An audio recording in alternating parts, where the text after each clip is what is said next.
Morning, guys. Hope you're doing well. Last day before break here, so that's good. We got a couple new things. These are going to be called independent uses of the subjunctive. So the subjunctive when we see it as the main verb in a sentence, basically.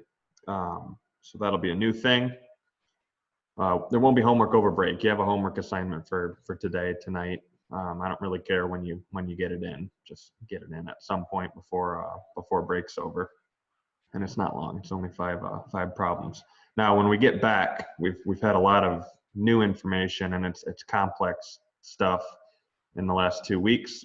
So my plan when we get back from break is to spend the first half of that first week back doing some review, doing a lot of practice, and then we'll do a quiz on subjunctive uses, and it'll be translating almost strictly. So that's the plan. But in the meantime, let's start like usual with the homework from Wednesday. So did this a few days ago, but hopefully you remember what your answers were. Now it's going to look a little weird because this was the worksheet I messed up and sort of doubled. So some of these translations on here they apply to an older assignment.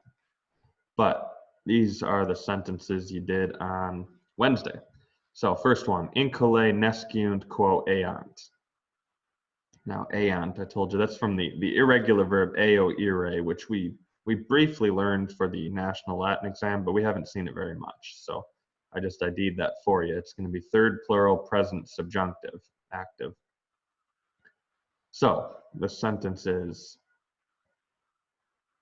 incole, the inhabitants, nominative plural. Now, nesciunt, you probably had to look that word up. But you might know scio. Scio means know or understand, something like that. Like science is the English derivative of this word. Nescio just means not know, not know. So hopefully you were able to find that, not know or be ignorant. So our main clause, incole nesciunt, the inhabitants do not know. Nesciunt is just third plural present indicative. The inhabitants do not know. Now, quo, that's the relative pronoun here, but we know when it's used interrogatively in the ablative case here, we can say it has a sense of like where, meaning to where.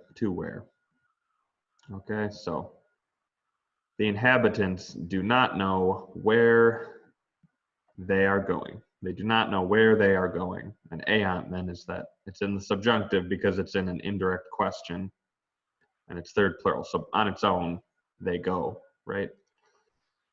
But within the indirect question here, it's going to be the inhabitants do not know where they go. And aiant is only subjunctive because it's within an indirect question. So you don't need to translate it as could, would, anything like that. You can translate it like it's indicative, but it's subjunctive because it's in this kind of subordinate clause. Okay, it looks like some of us got the idea on that one. Good. Next one. Scisne cur consulum interficere optet. Yep, so this one's tricky. Now, main verb is going to be scis. That's from scio, right? Kind of the opposite of nescio, the verb we just saw. And it's got ne, the interrogative particle attached. So we'll translate the verb, and then ne just tells us flip the whole thing to a neutral yes or no question. So scis on its own, that's second singular present active. You know. Now, as a question, we'd say, do you know, right? Do you know? Yes or no? Okay, and so it's do you know, and then we've got an interrogative adverb, cur. So do you know why? And you can kind of think like an indirect speech, verbs of knowing, thinking, saying, perceiving, hearing, verbs of the head, right? Verbs of perception. They kind of cue you into the possibility for indirect speech. It's kind of the same with indirect questions. So do you know why? So we have a verb of the head and a question word. We can maybe think, okay, this could be an indirect question. And it is. Now, It's not, so in indirect speech, we have subject, accusatives, and verbs in the infinitive, right? Don't get confused. In indirect questions, it's just question word and verb in the subjunctive. And if you have a subject in the indirect question, it should be in the nominative. If there is no nominative within the indirect question, then just supply a subject based on the person and number of the verb, or carry a subject over. But here we've got, do you know why, and then optet from optare, which is the first conjugation verb, and it means want, desire. But first conjugation, that E instead of an A, that's the vowel change for present subjunctive. So optet is third singular present subjunctive, and it's subjunctive in an indirect question. So do you know why he desires, or why he wants? And now this is a little tricky, but that verb opto, to want, it can often take instead of a noun as the direct object, an infinitive as the direct object. So you could say like opto aurum, I want gold, or you could say opto aurum habere, I want to have gold, I want to do something. That's what we have going on here. So it's, do you know why he desires, and then interficere. If you look that verb up, that means kill, usually.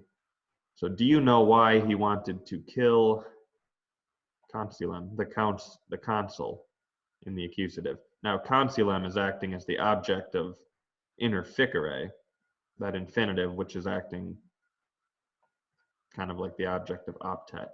And then it's all within an indirect question. So whole thing, do you know why he wanted to kill the consul?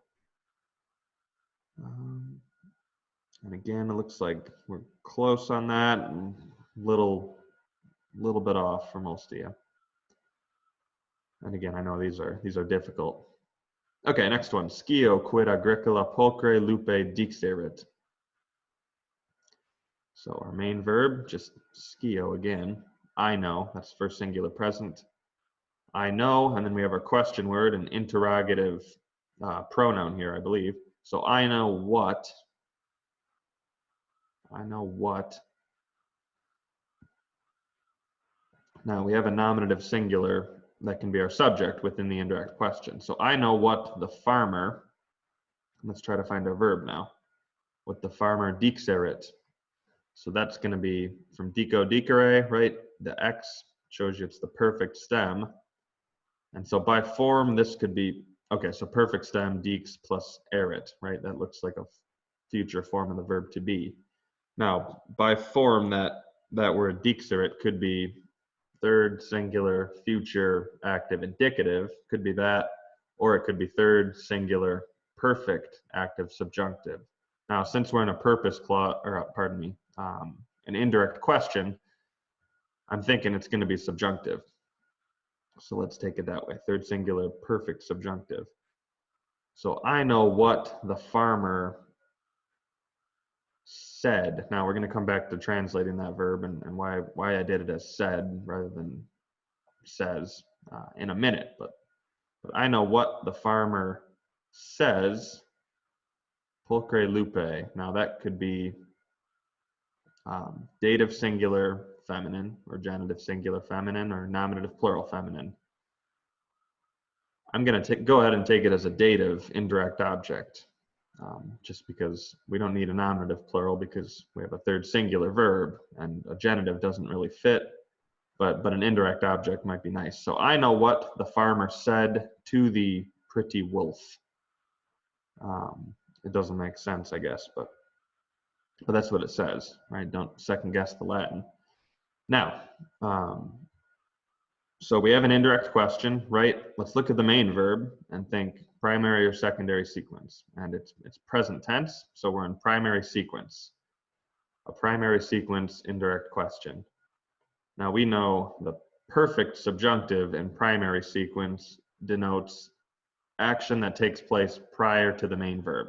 So that's why we can render dixerit as said or has said and not says. Make sense? So I know what the farmer said to the wolf. I know now what the farmer said at some time in the past to the wolf. Yeah, tricky one.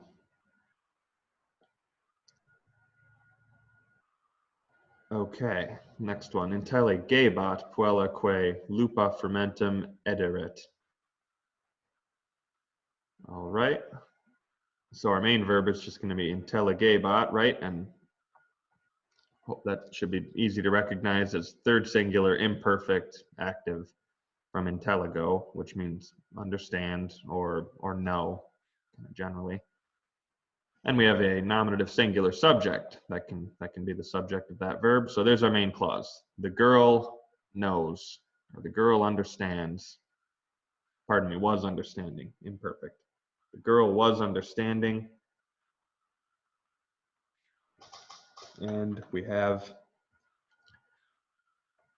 what looks to me like a form of the relative pronoun, but I think it's going to be being used as an interrogative adjective here. So que on its own could be nominative singular feminine, could be neuter nominative plural. I think it's going to be nominative singular feminine here because we've got que lupa in the nominative singular feminine. So the girl was knowing what wolf or which wolf. Okay, so indirect question, don't let the adjective there, the interrogative adjective trick you up, still just trip you up, still just a question word.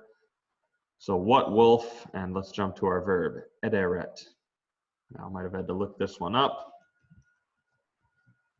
You know, I'm throwing new verbs at you, but that's fine. When you read real Latin, you don't know most of the words anyways, and so you spend quite a bit of time in dictionaries. So it's going to come from edo, though, which means eat, to eat. And that is a third conjugation verb. So edere, if we had that, that's the present active infinitive, right? And it looks like we just have a personal ending right on the present active infinitive. So that should tell you imperfect subjunctive, third singular imperfect subjunctive active here. Now, so the girl was understanding which wolf was eating. That's how, and we'll talk about tense in a moment. Which wolf was eating fermentum, the grain. I don't think wolves actually eat grain, but again, don't second guess what the Latin says, right? Just translate it. So the girl was understanding which wolf was eating the grain. Now, main verb is imperfect, so we're in secondary sequence, right? In secondary sequence, and this is where the relative time of the subjunctive gets tricky, and it's why you need to have the sequence of tenses down, or at least have it somewhere to refer to when you're translating, because otherwise you'll get confused because you'll think imperfect, oh, past tense, which wolf ate the grain.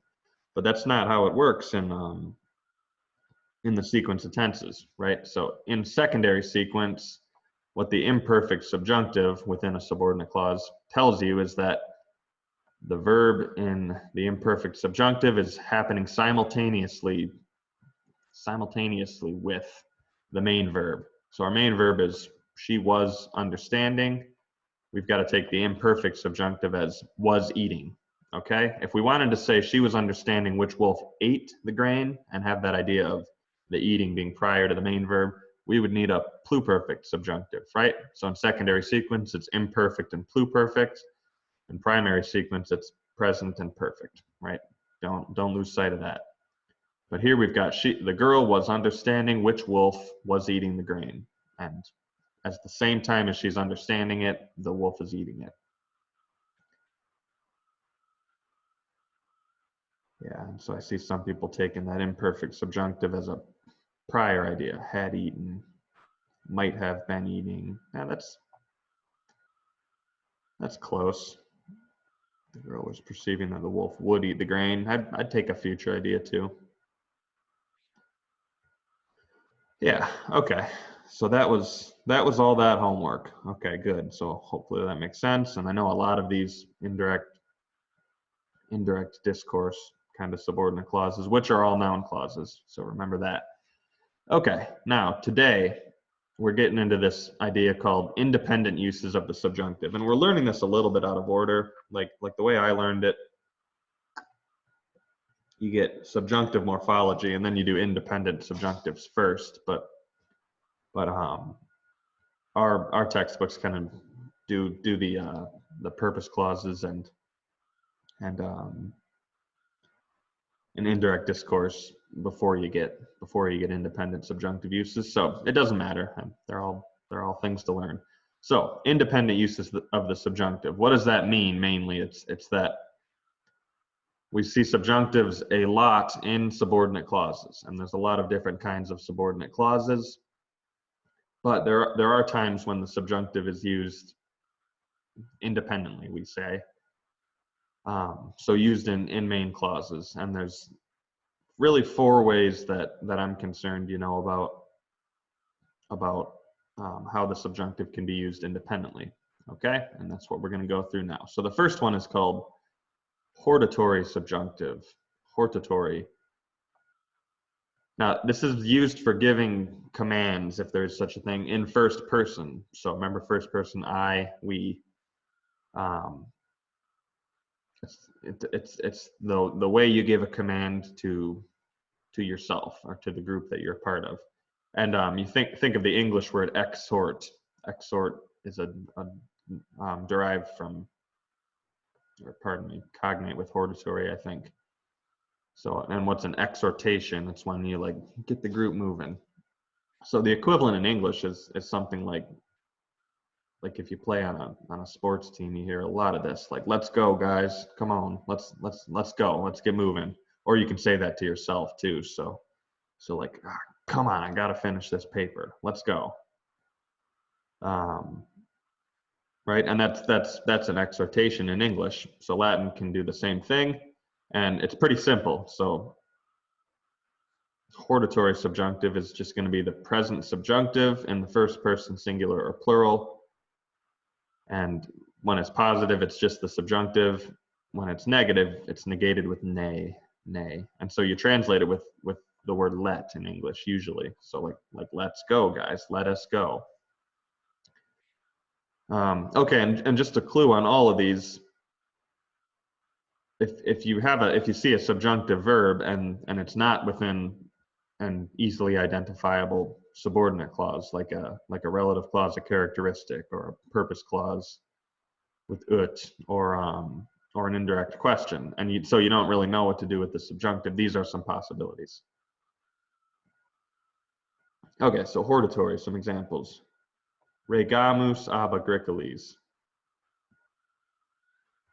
So regamus, third conjugation verb, so that a, that's the stem change for present subjunctive, and it's first plural. And then we've just got an, oh, pardon me, this is not quite right. Regamur, I wanted passive. Okay, pardon me. So regamur ab agricoles. First plural, present subjunctive, passive. And then we've got an ablative of agent here, that's all. So we could say, let us be ruled by farmers. Like, come on, guys, let's let it happen. Let us be ruled by farmers. Right? Romam eamus. So eo, we talked about that verb with the homework from Wednesday, but that's first plural, present subjunctive active. And there should be a nay here. I guess I should proofread my handouts before I start the lesson, but that's all right. So Romam ne eamus. Let us not go to Rome. Let us not go to Rome. Okay, so these are both in the first person plural. I would say it's used that way more frequently than first person singular, but you can see it in the first person singular too. So that's hortatory subjunctives, first person commands. Now the second independent use of subjunctive is related, so it's called the jussive subjunctive. And this is used for giving third person commands, so you can think like a king would say, or like no, what's the French thing, let them eat cakes or something like that, or a king might say something like let them be gone, right? Third person commands.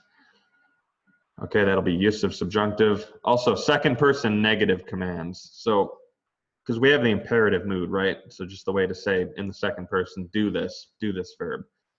And we saw it a little bit for the National Latin exam, but you can give negative commands by using the verb nolo in the imperative, which means do not want, more or less. So you would say something like noli amare. So nolo plus the infinitive would mean something literally like don't want to love. But that's a way to do negative commands. The other way, and probably more common, although I'm not sure, is to use a jussive subjunctive. So second person negative commands, and then these can be substituted for the imperative mood in normal second person commands. Okay, so we got to think about tenses a little bit with this one. Third person commands are going to use the present subjunctive, and you're going to translate it with let. Okay, we'll see examples. Second person commands, when we're just substituting for the imperative, are going to be in the present subjunctive, and then translate just like an imperative.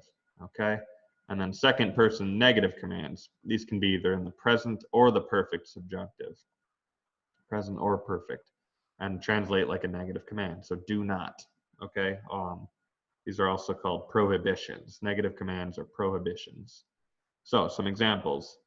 Ne respondeas. So this would be a second person negative command. The verb respondere is second conjugation. So ea, that's the present subjunctive vowel change. So we'd ID that second singular present subjunctive active. And it's negated with ne. I guess I should write in second person negative commands are going to be negated with ne. Okay, but ne respondeas, then you can just translate that do not answer, do not respond. That's just a negative command. Same thing here.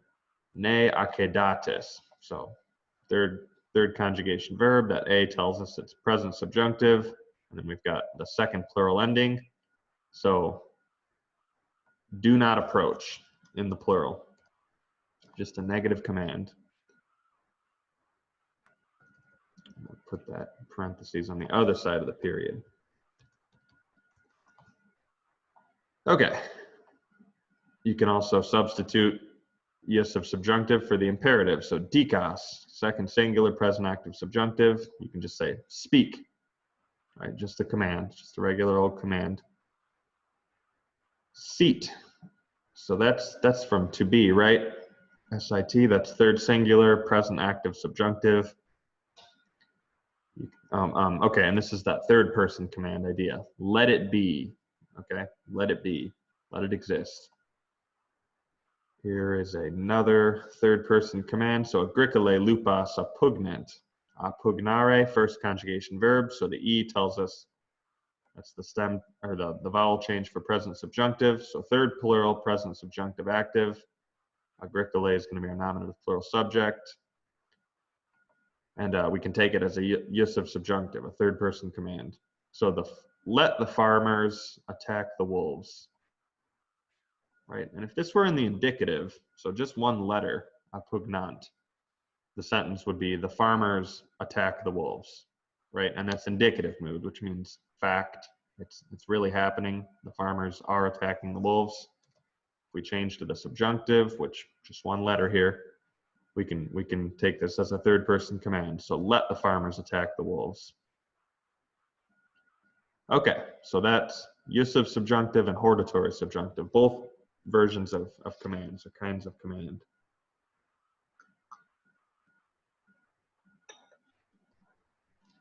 All right, this next one is called the potential subjunctive. And now this is going to be used for representing action as conceived or possible. Okay, but merely conceived or possible. There's not desired. That's going to be the last one, optative. So conceived, which means thought of, right, or possible action. And so that's going to be different than something you want to happen. That's a little bit different, and it's certainly different than something that's really happening or really about to happen.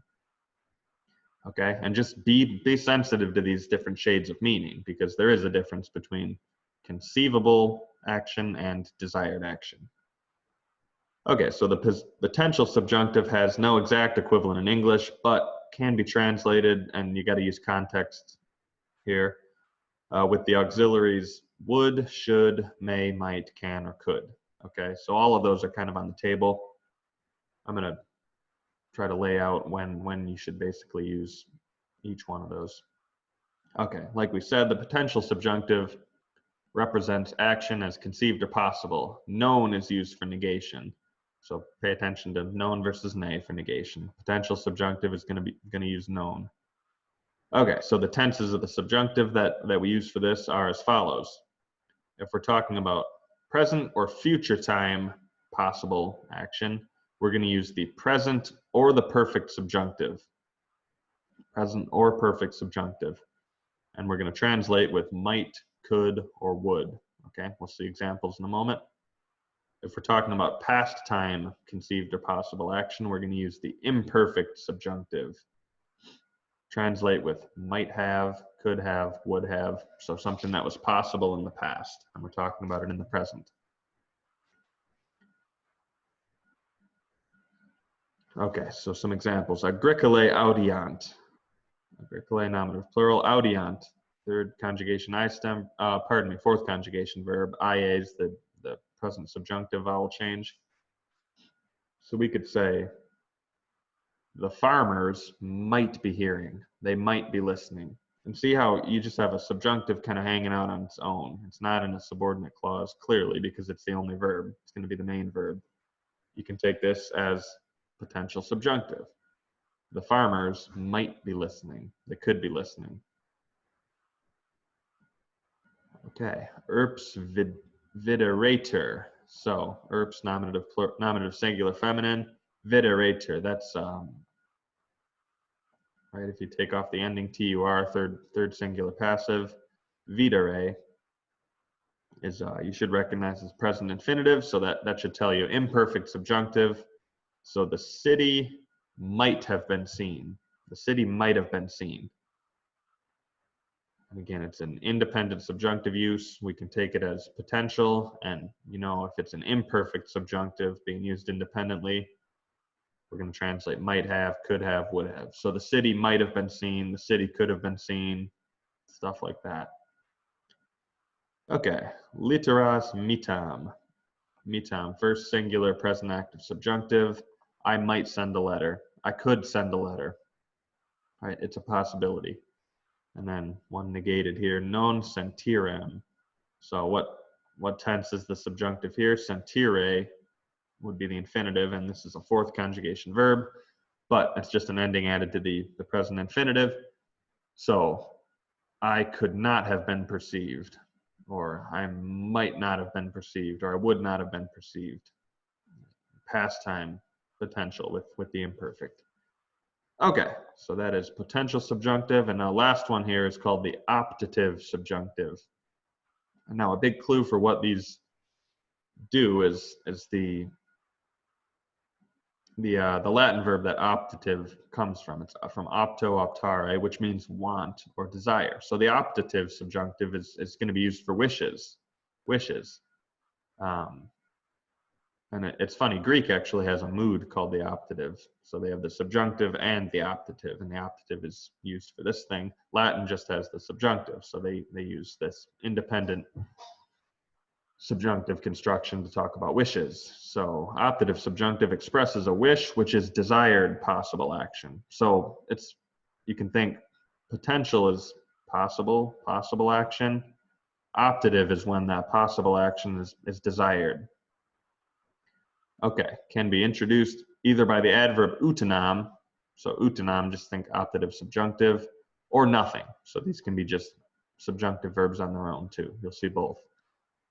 Now these use nay for negation, so that would be a way to tell if you have a negative optative subjunctive. It'd be distinct from potential subjunctive. Okay, so wishes, think about wishes. They can be possible, and usually if you're sitting in the present wishing something, so like, oh, if only it'll be 70 degrees and sunny today, that's possible, and it's in the future. So they can they're kind of by nature going to have some possibility to them. Now, if we're talking about a wish in the past, they can be unfulfilled, or something can be impossible to fulfill even though you might wish it in the present. So it's like, oh, if only I'd go down to my garage and find a Ferrari parked there for no reason. It's like, yeah, I could wish that, but it's not probably going to happen. Okay, so here's how we're going to organize the tenses of the subjunctive used in optative subjunctives.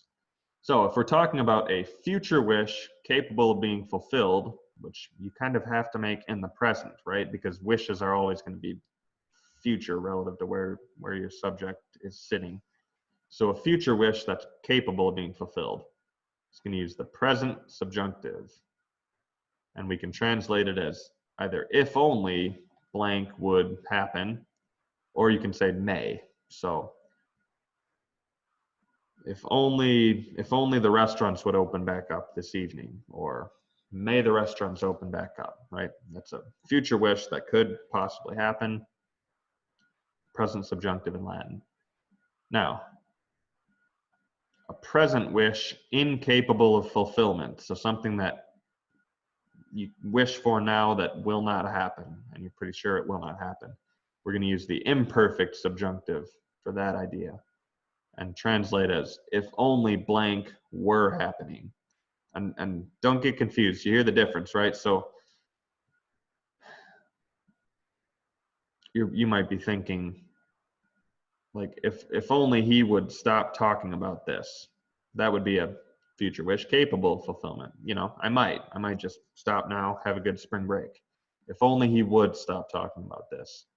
Now, if we have a present wish that's incapable of being fulfilled, which is, I think, actually more like what we have going on now, you would say something like, if only he were not talking about independent subjunctives, but he is. If only he were not. See, so that's an impossible wish, and it is. I'm going to keep saying my piece about these things till I'm done, whether you like it or not.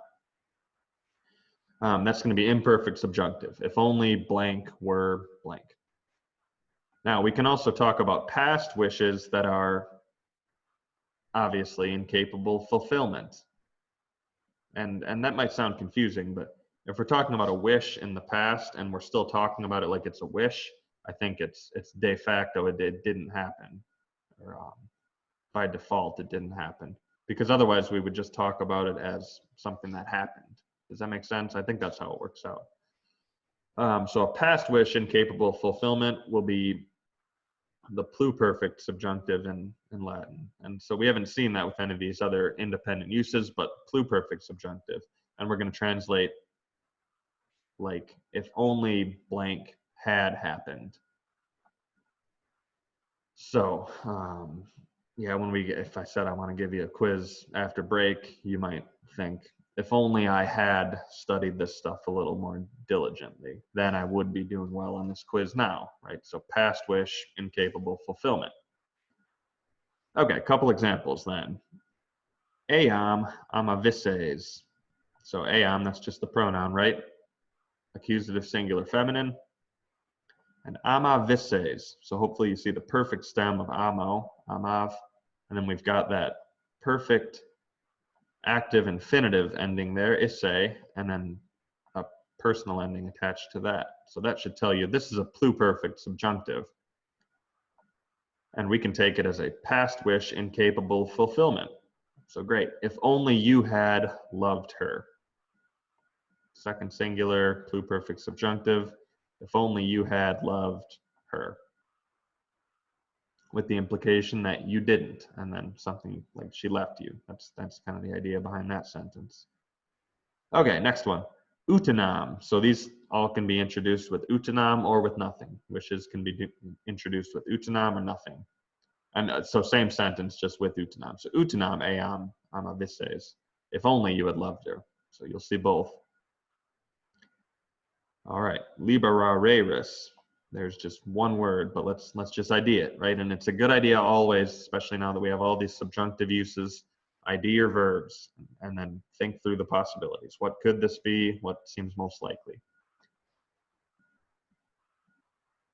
Okay, liberar eris, if you take that RIS ending off, which is second singular passive, right? You're left with liberare, which hopefully you recognize as an infinitive, a present infinitive from libero, which means free, to make something free. And what is personal ending right onto the present infinitive tell you? Imperfect subjunctive. So let's look back up at our little matrix here. A present wish incapable fulfillment. That's what the imperfect subjunctive tells us in this use. So liberaris, if only you were being freed. If only you were, but you're not, right? Present wish not being fulfilled. Okay, next one. Illud ne dictum esset. So this is a little harder. Illud is, it's the word for that. We're going to learn that after break. But it's neuter nominative singular. So that.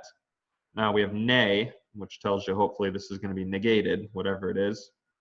And then we have dictum esset, so a periphrastic verb form, right? And hopefully by now you're getting used to seeing these periphrastic verb forms in the perfect passive system, indicative and subjunctive. So let's try to work this out. So dictum, that's neuter nominative singular. It's just going to agree with illud. And it's going to mean illud is the subject of this verb form, more or less. Again, this periphrastic verb form. So there's our participle, which in the perfect passive system, it's always going to start with the perfect passive participle. And what the verb is depends mainly on what form of to be we have. And so here we have esset. And remember the present active infinitive of to be is esse. And so we have the third singular ending right on the infinitive. So this is an imperfect subjunctive form of to be. Now, dictum esset is not an imperfect subjunctive though. Right? If we wanted the verb dicere in the imperfect subjunctive passive, we would say diceretur, right? We're in the perfect system now, not the present system. So we have to look at this whole verb form. Dictum esset, perfect passive participle plus imperfect subjunctive forms of to be, that equals pluperfect passive subjunctive. And I know like a lot to think through, but that's why this is one, a cumulative language to learn, and two, something you can go back and look through and study on your own. You have all the charts and resources you need to get this stuff down. But if we have a pluperfect passive subjunctive and it's pluperfect in an optative subjunctive construction, we know it's going to be a past wish incapable fulfillment. Okay, so how do we translate it? Oh, and it's negated. Dictum esset on its own. Illud dictum esset. If only that had been said. Now it's negated though, so we would say, if only that had not been said. If only that had not been said. Okay. Puella canat. This one's a little more straightforward. Puella, nominative singular, right? Canat from cano canere means sang, third conjugation verb. So this is present subjunctive. And it's a present wish that's capable of being fulfilled, right? Because that's what present subjunctive does in optative subjunctive constructions. If only the girl would sing. If only the girl would sing, right? And then the last one, just the same sentence with utinam. So utinam puella canat. If only the girl would sing. Translate the same way. Okay, so you have a link to this whatever it is, this document. This summary of all these independent subjunctive uses on RenWeb, your homework, and again, I don't really mind too badly when this gets in because I know it's break and all that, and last day before break, but I do want you to do this, and why not just knock it out today? It's only 5, but I'm having you go English to Latin, so sorry about that. That's a little harder, but I just gave you 5, and these are all different kinds of these independent subjunctives. So what I'll do to help you get started is I'll tell you what type of independent subjunctive we're looking for, and then you'll have to go through and write this in Latin and then tell me which type of independent subjunctive it is. But the soldiers might be listening. They might be. That's a potential subjunctive. It can be potential subjunctive, so refer to that so you can sort the tense out. Now, do not speak in the second singular. That's a negative command, right? A prohibition. So that will be a jussive subjunctive under second singular negative commands. Let the sailors walk into the city. That's a third person command. So it's also going to be a jussive subjunctive, only with the third person. Okay, let us pray. Us, we, right? First person. This is going to be a hortatory subjunctive. A hortatory subjunctive. Let us pray. So you're just going to need this verb orare, which is first conjugation, in the first person plural present subjunctive. And this is a church word, right? Oremus. Let us pray. And last one, if only I had seen your letter. If only, right? That's a wish. And what kind of a wish is it? If only I had seen your letter, with the implication that I didn't, and I can't go back and see it now, and I wish I had. That's a past wish, incapable fulfillment. So you're going to need the pluperfect subjunctive form of videre here, and then you can find the words for letter and your and all that. Okay, so again, good luck with that. And now, like I said, my plan after we come back from break is to spend like the first half of that week reviewing these subjunctive uses we've learned recently, and do a quiz by the end of that week, and then move on because there's more. We haven't done conditional sentences yet, so if then kinds of things. Okay, so that's all I got for you. I hope you have a great break, whether you're, I'm guessing probably most people aren't traveling, but enjoy your break with your families, and stay safe and be smart and all that, and we'll see you in over a week. All right, God bless you.